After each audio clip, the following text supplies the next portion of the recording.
السلام علیکم۔ آج انشاءاللہ ہم سورۃ الفلق پڑھیں گے۔ سورۃ الفلق میں سب سے پہلے اس کا ذہنی خاکے کو سمجھیں گے۔ سورۃ الفلق یہ مکی صورت ہے، مکہ میں نازل ہوئی، اور اس میں شر سے بچنے کی دعا ہے۔ 5 آیات ہیں۔ حاسدوں سے بچنے کی دعا۔ سورۃ الفلق کی فضیلت بہت سی ہیں، اب ہم ان کو آپس میں ملا دیں گے۔ یہ آپ کا ذہنی خاکہ ہے جو کہ آپ کو کاپی میں بھی کرنا ہے، اور اب ہم تلاوت کریں گے اور ترجمہ بھی کریں گے تاکہ ترجمہ سمجھ میں آ جائے۔ سورۃ الفلق میں کی وہی 5 آیات۔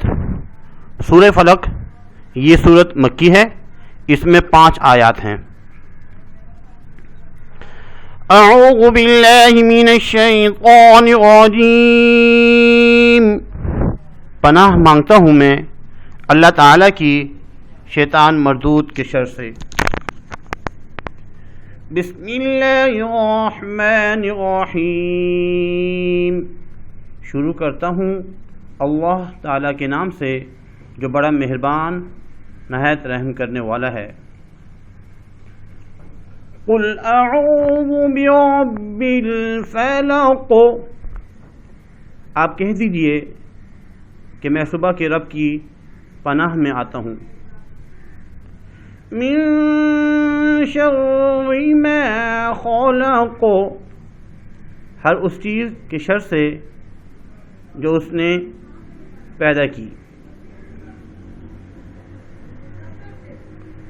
وَمِن شَرِّ غَاسِقٍ إِذَا وَقَبَ، اور اندھیری رات کی تاریکی کے شر سے جب اس کا اندھیرا پھیل جائے۔ وَمِن شَرِّ النَّفَّاثَاتِ فِي الْعُقَدِ، اور گرہ لگا کر ان میں پھونکنے والیوں کے شر سے بھی۔ وَمِن شَرِّ حَاسِدٍ إِذَا حَسَدَ، اور حسد کرنے والے کی برائی سے بھی جب وہ حسد کرے۔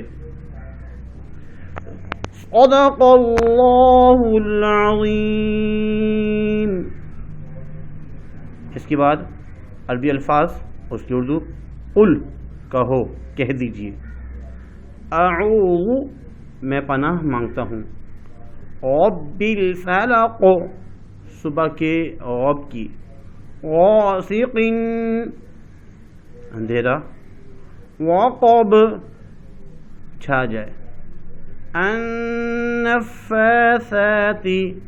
پھونکنے والوں، فی العقد گروں پر، حاسد حسد کرنے والوں۔